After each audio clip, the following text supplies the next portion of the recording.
Hi, everyone. Thank you for tuning in. My name is Cassie Riva. I'm the Assistant Events Manager at an Unlikely Story bookstore in Plainville, Massachusetts.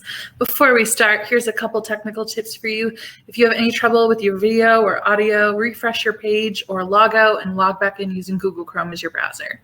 If you'd like to buy Martha Waters or Manda Collins books, click the green button at the bottom of your screen and it's going to take you to our website. And when you purchase their books, you're going to receive signed book plates from all of them. And when you purchase Manda's latest book, you're going to get one of these really cool tote bags while supplies last. And if you have any questions for the authors, you can write them either in the chat, in the Facebook comment section, or in the question and answer box at the bottom of your screen. Today is Bookstore Romance Day, so of course we had to host not just one, but two amazing historical romance authors. Martha Waters is the author of the popular Regency Vows series. The first book in the series, To Have and to Hoax, got rave reviews, and the second book in the series, To Love and to Loathe, was named a Most Anticipated Romances by Oprah Daily, BuzzFeed, and more. And her third book in the series, To Marry and to Meddle, comes out next April. Martha was born and raised in South Florida and graduated from University of North Carolina at Chapel Hill. She lives in Maine, where she works as a children's librarian by day and loves sundresses, gin cocktails, and traveling. Manda Collins grew up on a combination of Nancy Drew books and Jane Austen novels, and her own brand of historical romance suspense is the result. As a former academic librarian, she holds master's degree in English and library and information studies. Her novel, Duke with Benefits, was named a Kirkus Best Romance of 2017, and Manda's latest novel, A Lady's Guide to Mischief and Mayhem, is a fun historical rom-com that fans of Julia Quinn and Netflix's ENOLA HOLMES will love. When she's not writing, she can be found advocating for disability rights on Twitter, watching true crime documentaries, and knitting. Manda lives on the Gulf Coast with a very stubborn cat and a lot of books. Without further ado, Martha, Manda, thank you for joining us today. Thank you so much. All right.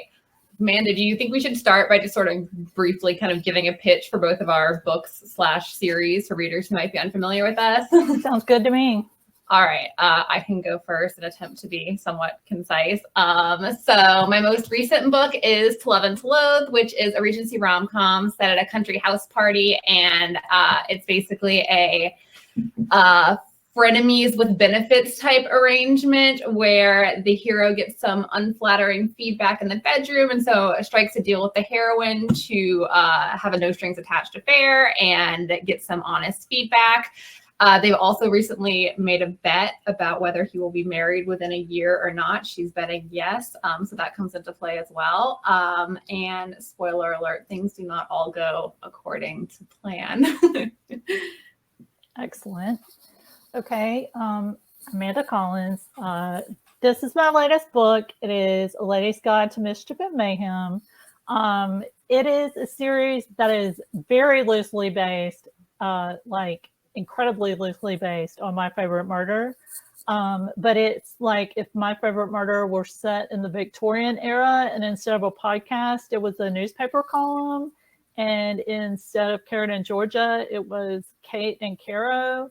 And the first book, A Lady's Guide to Mischief and Mayhem, has Kate, who owns a newspaper and writes this newspaper column with Caro about murder and how women can protect themselves in the harsh life of Victorian England. They write this column about a serial killer killing that's happening, and I'm saying a lot, I'm sorry.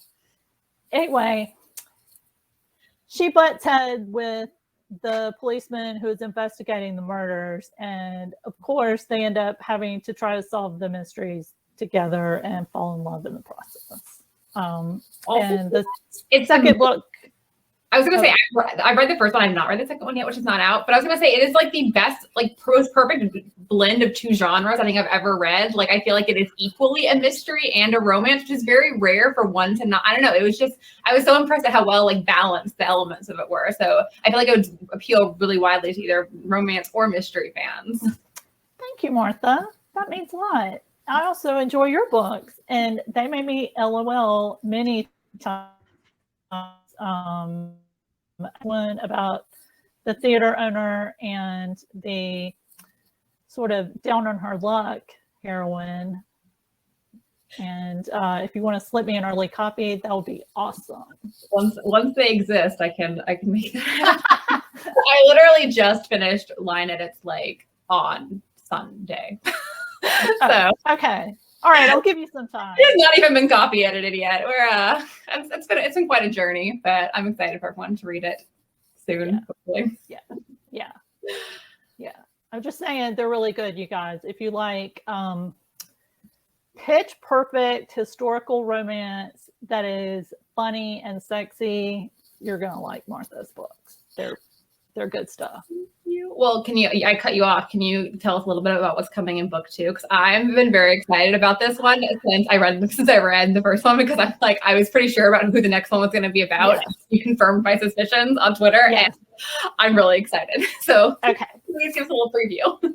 So the second book is about the Caro, who is the heroine of the first book's writing partner, and Lord Valentine Thorne, who also featured in the other book, and they kind of butted heads a lot, and you don't really know why. In this book, you find out that the reason they butted heads is because they were engaged previously and it didn't go so well. And so in this book, they meet again, and he has recently inherited his brother's title, which makes him next in line for the dukedom. And so he's got a lot of stuff on his plate right now, but they have to work together to solve the disappearance of his cousin's fiance and her friend, who is also an actress. And of course, they butt heads and fall in love and all over again throughout the course of the book and solve the mystery. Like basically all my books are about a couple that has to work together to either solve a mystery or work on some task together and fall in love in the process. Like authors talk about their core stories a lot, and that is mine. Like cooperation is my core story, which is weird, I guess, but it is what it is. Feels like a healthy basis for a relationship. Yeah, exactly. I hope. I know it's funny how much like we as a romance genre, like how wildly popular like enemies to lovers is, for example, because I feel like most people in real life like do not actually end up falling in love with someone they like despise. Most people I despise, I never want to see ever again. Right. But I feel like like having your core story be cooperation is actually like modeling healthy relationships. So. Yeah, maybe so. I mean, they do start out like in both these books, they start out like fighting. Yeah. So like but I guess they work through it and cooperate. So yeah, maybe so. I mean, that's how I figured that the second book was going to be about Caro and Val. Was like in the first book, I was like, oh, they don't like each other for some mysterious reason. This next book is going to be about them, and I want to read it immediately. Which is one of the fun parts of romance, is that you have these little clues, and like the fun part is that you can kind of guess where it's going, but the author never takes it completely where you think it's going. So there's like still stuff to surprise you, but you've got these little clues that you know from having read so many romance novels, like kind of what's going to happen. I think it's such a fun, like, to me, that's definitely part of the fun of reading romance series, and why I like series versus, I mean, like, ideally all romances work as standalones. Like, I know we work pretty hard to make them work as standalones. Right. It's trickier sometimes than others. But, like, yeah, to me, that's part of the fun. And it's really interesting. I was talking just a couple different authors I've talked to over the past couple of months about this various things. Both of them were authors who were writing YA, who then turned to writing romance, and they were unprepared for the way that like their readers would then immediately, as soon as they finish the book, like start like asking if like X secondary character was going to get more like no, I'm not planning on writing a romance for that person. I didn't realize this was going to be a thing. And I was like, you have to be careful. My thing is, I'm like, if I don't want to write if I don't think it's at least possible, I could like write a romance for a secondary character or something. I need to make them like happily married already, basically. Yes. And even then, it's not always a given, because there have been series that I've read where there was a happily married like character, and the author then killed off their spouse so that they could have a book. Like, I was reading something recently, I don't remember what it was, and I was like spent the whole time being like, I don't want this person to be unhappy, but if the spouse was killed off of this like side character and then they could get a book, like I wouldn't be mad about it. Yeah, I'm like be sad. Sometimes it's okay. But they could be like a little sad for a little while, and then I get a whole book about them, and like that would make me happy, which is obviously the most important thing. Well, I mean, we're real people and they're fictional, so it's okay. All right. I mean, they think they're real for sure. All right. Well, so we both write historical romance. So kind of what was your journey like to becoming a romance reader? Like, did you start reading historicals first? Like, what was your journey from like historical romance reader to romance writer? Like, how did that go for you? So I actually started when I was about 13. I read some Sunfire historicals, which if anybody ever like growing up in the 90s had the Scholastic catalog, they were for sale in that, and they were all like YA romances, but I didn't really know what romance was then. But they were always a love triangle, and they would show on the picture, it would be the girl and then the two guys, and you know, we'd always try to guess, and usually it was the dark haired guy she ended up with. Like the blonde guy was always bad.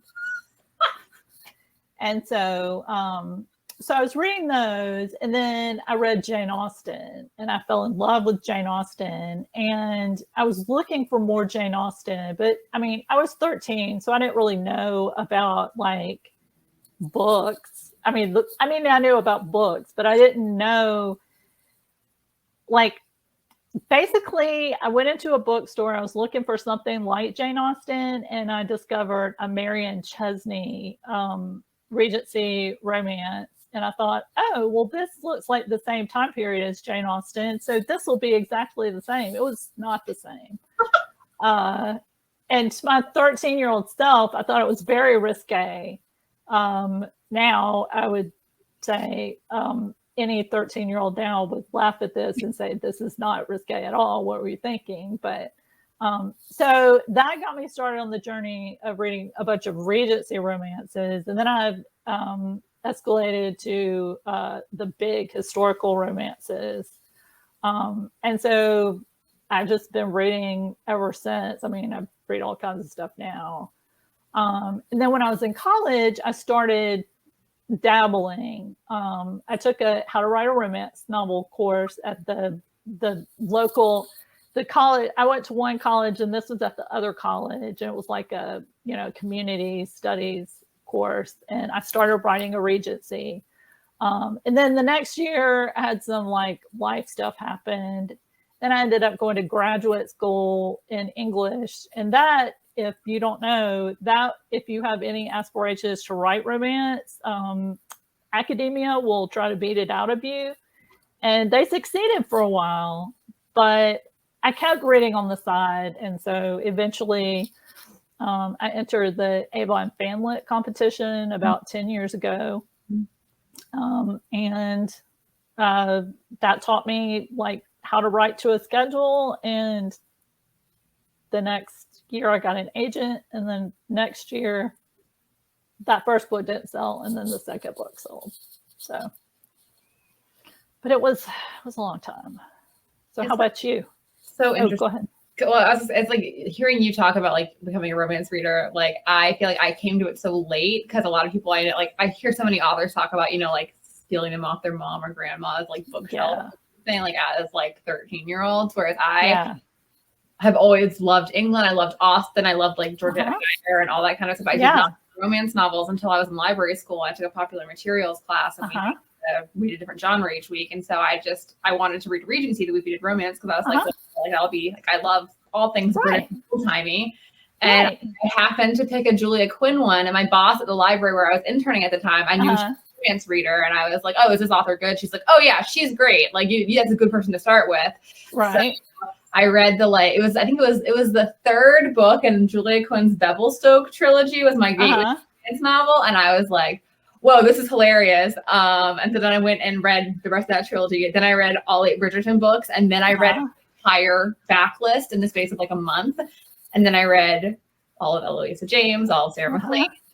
This is only like 5 or 6 years ago. 7 years ago. Oh my gosh, I'm getting old. Yeah, it was 7 years ago now. And I'd always wanted to write, and I'd been working on a couple different YA books, like I was trying to do it while I was in grad school, and it's very hard to do when you're in school. It is very hard. But this, reading all these Regencies coincided with when I finished library school and started working. So I suddenly had more time again. And I was like, I'm going to put aside this YA book that I was unsuccessfully trying to query. And I was like, I'm just going to try writing a historical romance. I've been reading so many. I mean, it's like all I read for like a solid year, which is like historical romance. But I think it's pretty common when people once they discover the genre, they just don't read anything for a while.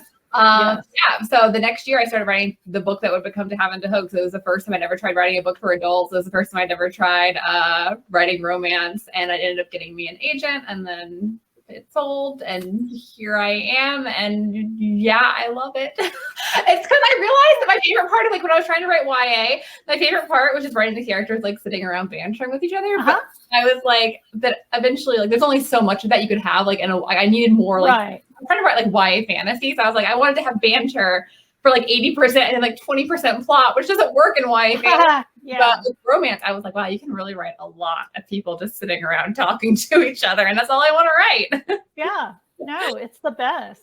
That's the most fun I have. I have fun plotting the mystery part, but banter is just the most fun you can have writing, because you're just basically having all those conversations, and it's the conversations that you have in real life where you aren't as on top of things to have that quick response. You can have it when you're writing. Exactly. So it's all those years of those missed opportunities to really get them with your riposte, and but you can do it on the page, and it's super fun. Yeah, it's my favorite thing to write. If I'm feeling stuck, I'll sometimes just sit and write a conversation between characters, and it's not something that actually gets included in the book because it's not really relevant. But and I can also tell, for me, if I'm not having fun writing the banter, even then it's a sign that it's not either that is I'm having an off day and maybe should not try to be writing if her is not feeling right, or it's a sign that there's something wrong with the book. I was really struggling with an earlier draft of my next book, and I was at the point where I was trying to write banter, and it wasn't coming to me very easily, and I was like, oh no. Something is wrong. This is not natural. It's broken. And then I tossed it out and started over again. and it was better the next time. So I was like, okay. Yeah. And we're back on track. Sometimes you just, if the pieces aren't fitting together, or there's maybe just not, it's hard to tell. Writing is hard. Yeah. I don't enjoy it a lot of the time, but there's definitely not enjoying it and feeling something was wrong. Mentally, it's different. Yeah, exactly. Which is why you have to cling to those moments that are fun so hard, because it's not easy. And a lot of it is I think people underestimate, of course, people underestimate how hard it is. Is it easier than digging ditches? Yes. Physically, yes. But it so much of my time is taken up just thinking about stuff. And that's really hard. I can only draft for an hour and a half to 2 hours at a time. I can't do it for very long periods of time because I just find it really mentally draining and exhausting. Yes. And of course, with romance, like the goal is that when it's on page, nothing about it reads. Like it should read very like really effortlessly and fun, and you want the reader to get swept up in it. Like I'm sitting at my laptop like a weird troll, like with a like, hoodie up, and I'm like, so very glamour. Yes. Romance. Very much so. Someone wants to know what titles are behind you on your bookshelf, Amanda. Oh gosh. Let's see. Let's take a look. Good stack back there. So I have some of my favorites back here. Okay, this is an old one. I think it's about 10 years old. It's The Seduction by Julia Ross. Julia Ross only has about, I want to say 10 or 15 historical romances. They are exquisite. The Seduction is a Georgian, and it's about this rake who, like, for reasons unknown, happens upon, he basically seeks out this lady who is retired from society and lives in a cottage. And he goes, because he had a bet to go seduce her. And so, but it is wonderful. Like Julia Ross, you may not be able to find her in print, but I think some of hers are in ebook form now. Here's Julian Long's Perils of Pleasure. This is an arc. This is her most romantic suspensey book ever. Live it, love it, learn it. I've never read one of her books, and I'm in there, and I have a plan to do a deep dive on the long series, the really long one. This is it. This is the first one. I got. That's like my fall. I've been saving it since I've been like in revision writer mode. Yeah. I'm like planning on reading that entire series this fall, and I'm so excited. It is so good. What is it? Green. Pennyroyal Green. Pennyroyal Green. Yes. Yes. That's the first 12 of them or something crazy. Yeah, there's a million. I love it. I'm excited. She's so good. She also is an exquisite writer. Like all of these people are exquisite. I'm okay. But these people are really good. Here's Eloisa James, Duchess by Night. Oh my gosh, I love that series. I love that series. Desperate Duchesses. Georgians, I love Georgians so much, and I have not written one. They're so over the top. I know. And the hair, the wigs, the clothes, the men in high heels. Is Duchess by Night the one where she's dressing as a boy, like at that house party? Yes. That whole series, I highly recommend to everyone. It's a Georgian romance. There's like 6 or 7 of them. The one, I think the 6th one, This Duchess of Mine, is Marriage in Trouble one, which my first book was Marriage in Trouble, so it's my favorite trope. And it's really crazy because it is like I guess it works as a standalone, but they develop it as like a subplot, like it's kind of like simmering there. Yes. For the like all the books that precede it, and it is so like emotionally satisfying. So yeah, the first one, I can't remember the first book in the series. I highly recommend starting at the beginning of the series, and it's Desperate Duchesses, and it's I can't remember what the first one is. It's Desperate Duchesses. Is it? Yeah, that's the title. Yeah, so highly recommend. So good. Yeah. Here's a Madeleine Hunter. I also love Madeleine Hunter. Like, she's like one of my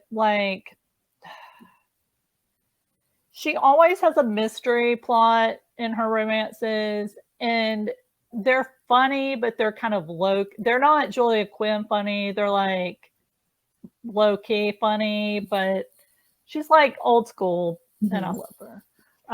Here's Tessa Dare's first book, Goddess of the Hunt. I love that series. I feel like not that many people have read it. Like, yes, a lot of her newer readers have read it because it's older, and it's so good. It is so good. And Tessa and I became friends during FanLit, and I remember when this got published because I was at RWA that year, and like we were walking past like the back room where they were unloading the books, and this book was there, and I was like, "Oh my God, my friend's book is getting published. One day that will be me." And it was. And it was. Last one, Sherry Thomas. If you haven't read Sherry Thomas, you're totally missing out. Not Quite a Husband. Sherry Thomas will rip your heart out, tear it into pieces, and then put it back together again by the end of the book. And you'll be exhausted, but really happy. Like, so my confession is that, okay, so I came to Sherry Thomas by way of her YA fantasy trilogy, actually, which I loved. It's so good. It has a really good romance in it, of course. And then I went and instead of reading all of her romances, I read that fantasy trilogy right before she started writing her Lady Sherlock mysteries. And so I started reading that series, which I am like a weird evangelist for. Like I like just voice on people constantly. It's like, I don't love Sherlock that much. Like I don't love a lot of like Holmes and stuff. So I was kind of like, I don't know about this, but I like Sherry Thomas. I'll try it. Right. Oh my God, I love those books so good. Like so good. I stopped reading them as ARCs. Like I just started waiting to buy my own copy of them because I want the proper experience of like getting to like buy it like on pub day and like have my physical copy in my hand because I then like I kept reading the ARCs and then being sad there wasn't gonna be another one for like over a year. So I stopped doing it because it was too emotionally distressing for me.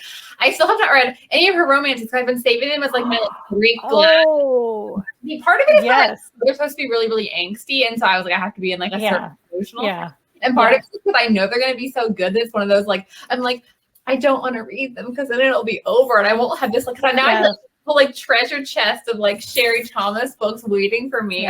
She is so talented. I cannot deal with how talented I think she is.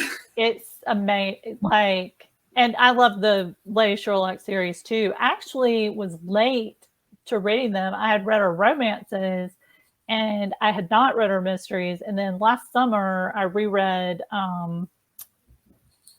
Ravishing the Heiress.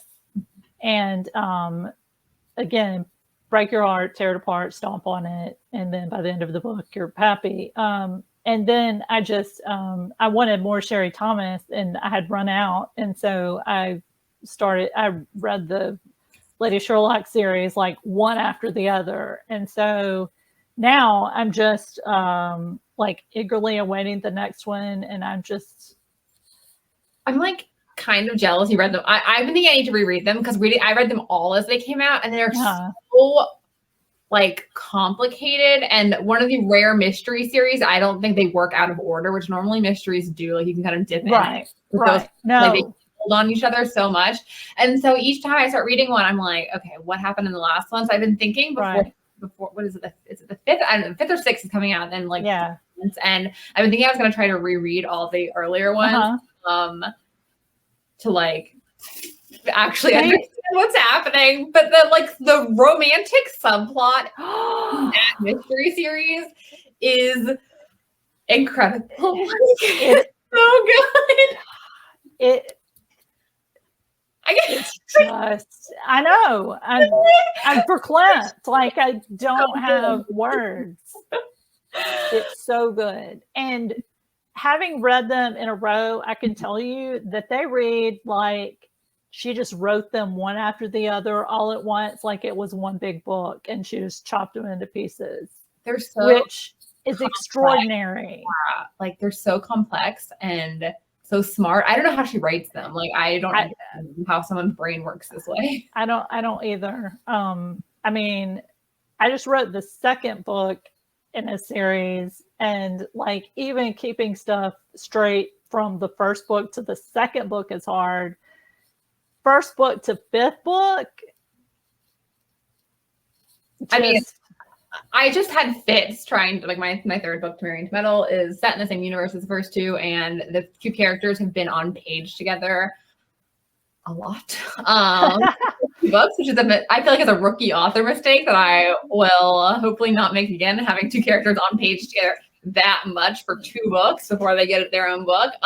So there was a lot of like wait, does this directly contradict something that I already like? And I'm like, and this isn't even that important because like really, I feel like romance readers are fairly forgiving of these things. Like, there's like I remember there's like the famous thing with the Bridgerton books where like Eloise's eye color changes over the course of this series. Apparently she has like 3 different eye colors or something, because I don't think Julia Quinn was originally planning on writing all 8 books. Like she's like or something. So she's like, whatever, it doesn't matter what color this random are. But yeah, so the idea of writing like a really complex like 5-book mystery series that is on the previous ones to the extent that the Lady Sherlock ones do is I'm not smart enough for that. I mean, I'm just not that organized. Me neither. Like, it's a lot. So yes. So guys, if you haven't read Sherry Thomas, like she's a genius. Yeah. Writing in her second language. She was not like, she like moved and like learned how to like speak English from like reading romance novels basically. Yes. And it's, she's amazing. She is amazing. So yeah. Yeah. Okay. We were talking a little bit about tropes and I was saying Marriage in Trouble was one of my favorites. What is your favorite trope? Marriage of Convenience is my favorite trope. Well, love it. Probably enjoy my next book then, because it is Marriage of Convenience. I love it. I love everything about it. I love 2 people being forced to like live together and like make a life together when they barely know each other or weren't expecting to get married. And like, yeah, I mean, it's totally I mean, there are some modern Marriage of Conveniences, but it's a pretty historical trope. It's really funny because I was doing a virtual book club last weekend, and they did this. They made me play this game where they like told me 2 tropes and I had to pick one. And I think one of the ones they told me was they were like, okay, either fake dating or Marriage of Convenience. And I like was like, okay, I picked Marriage of Convenience, but in my mind I was like, I feel like they're the same thing because I think people use fake dating and the contemporary ones, and you use Marriage of Convenience and historical. Like they're not quite the same thing, but it's like they serve a similar purpose. I think of like forcing 2 characters who like theoretically are not like interested in each other like together. And to have at least like put on like a show of some sort of relationship. Right.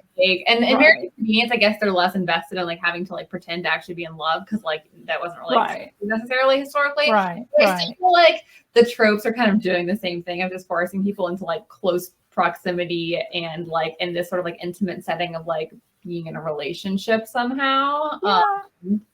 I can see that. And that is like really a lot of the tropes are just about the mechanism of forced proximity.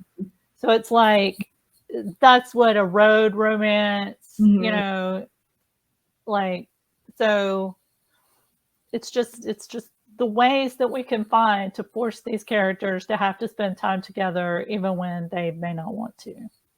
Yeah, totally. And that's why like when people are like blah blah like romance is so formulaic or whatever, which is silly anyways, because like obviously like all genre has some sort of formula it sticks to. But I'm like, but it's so fun. That's the whole fun of it is like the tropes and take a trope and make it like their own or like sort of invert it or subvert it somehow. And like that's like all the fun of romance is the tropes and like it being predictable to a certain extent, but like you don't know how this author is going to execute or like what like, spin they're going to put on things.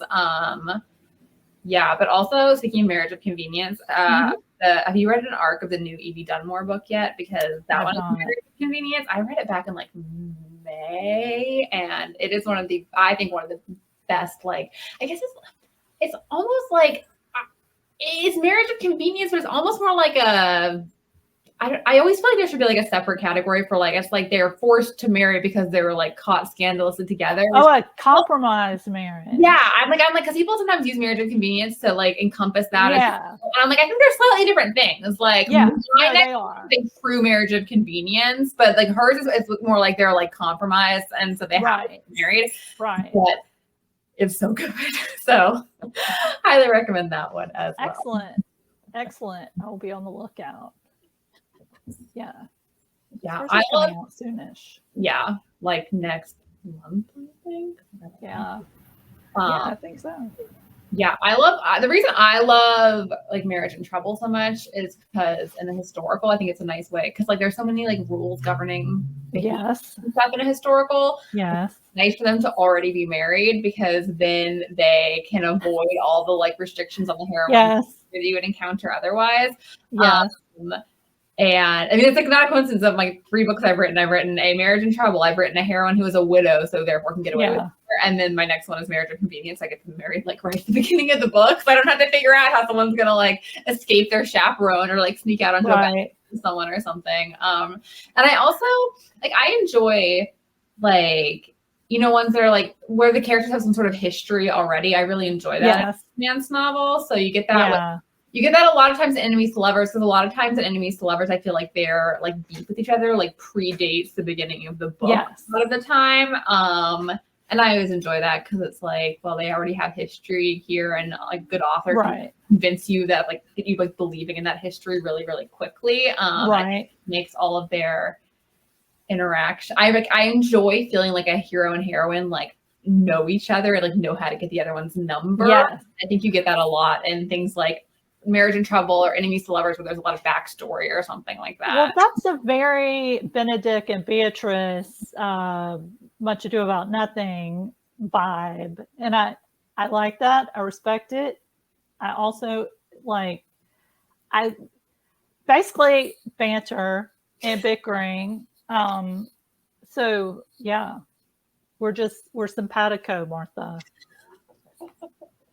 I mean, this does not surprise me. Having read both of our books, I'm like, these are people who like the same things. So the one other thing I wanted to kind of talk about, which I think is an interesting, I would love, I know you have thoughts about this, and I would love to hear your thoughts about this. And it's been interesting. I feel like I've been seeing this conversation more. First of all, a lot of people talked about it after Bridgerton, which clearly was not designed to be historically accurate at all. Like the adaptation was wildly anachronistic intentionally, so which I thought was fun of it. And I mean, like, you know, historical romance authors get dinged all the time, both fairly and oftentimes unfairly for things being like historically inaccurate. So I was wondering sort of like philosophy, like how you approach historical accuracy and historical romance. Okay. Well, so I too have thought a lot about this. I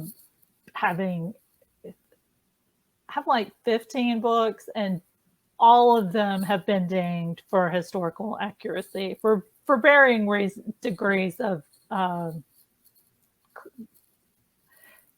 some people were right, some people were wrong. My take on it is this.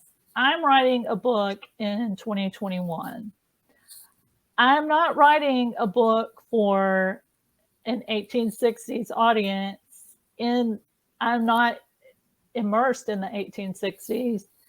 I don't want to read a book like, there are some books that were written in the 1860s that I do want to read, but like, I don't want to write that book. And so to me, some of the whole argument about historical accuracy is just beside the point.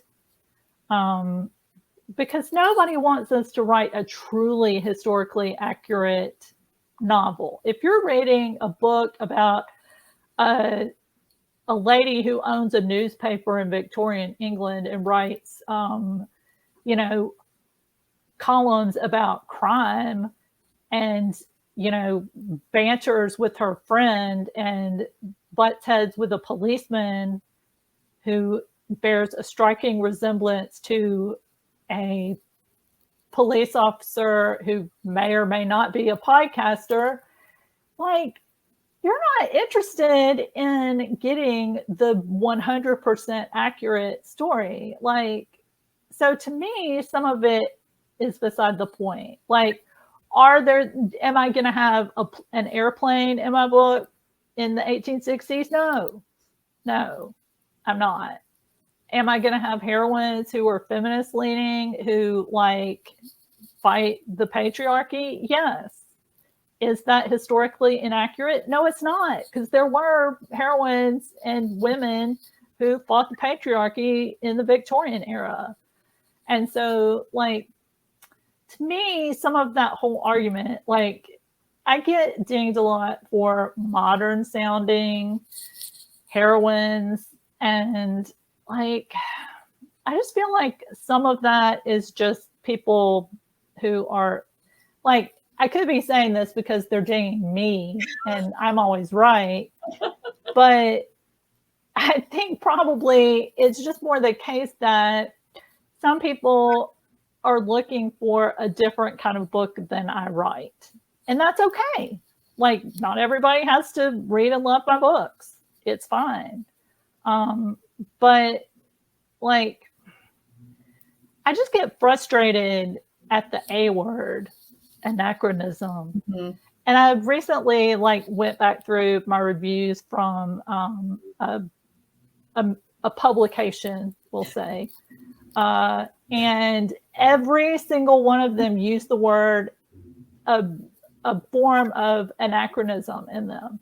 And some of them were saying, but not anachronistic. So it's like, she does this thing, but it's not anachronistic. So like, they're just very concerned about anachronism. And some of them did like, well, it's an anachronistic conversation. And so like, it just is, I don't know. It's just something that people really think about a lot, and it makes me sad. I think this is so interesting because I mean, you've written a lot more books than I have, obviously. So perhaps this will eventually come up with me as well. And I try not to read anything that I'm like tagged in. So I don't know like what like readers are saying.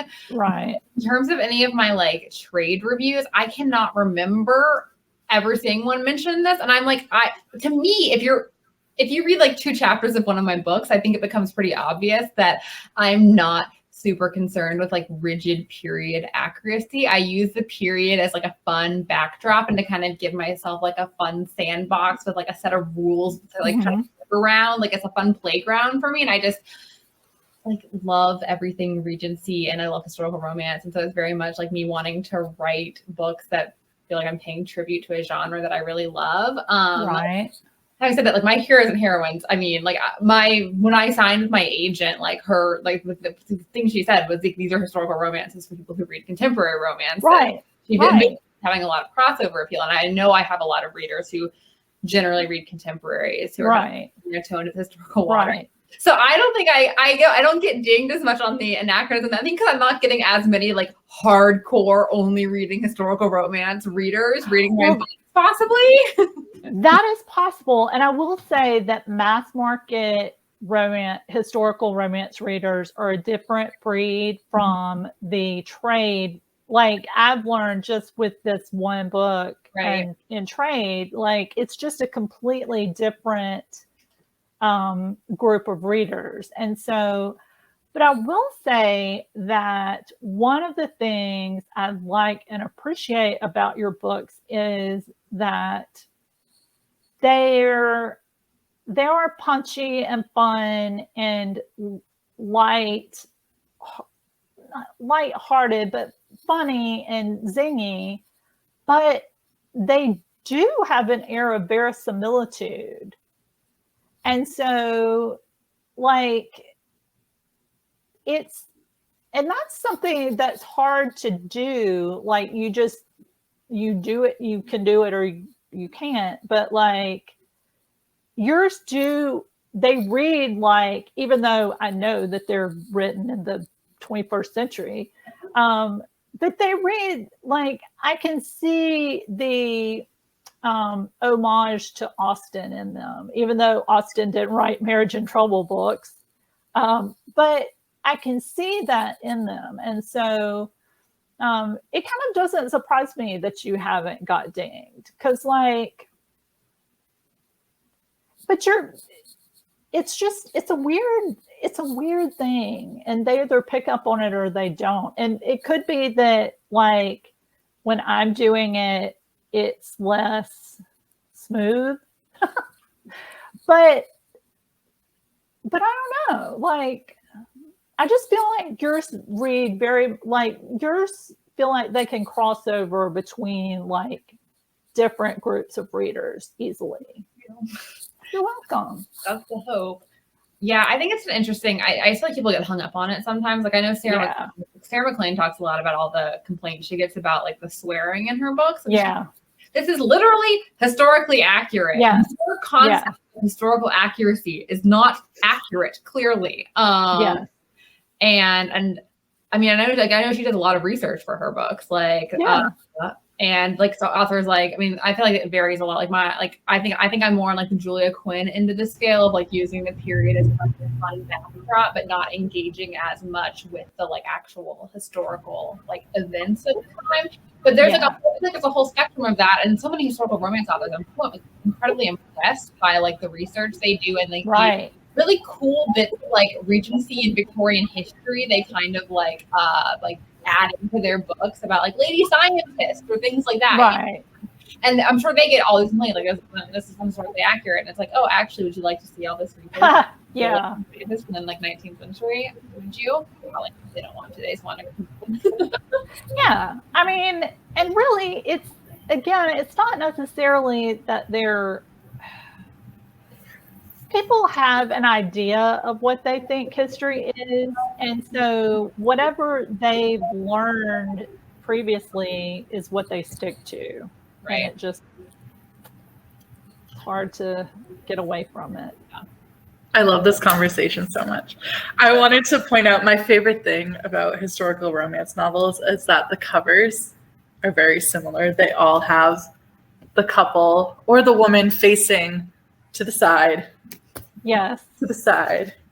To the side.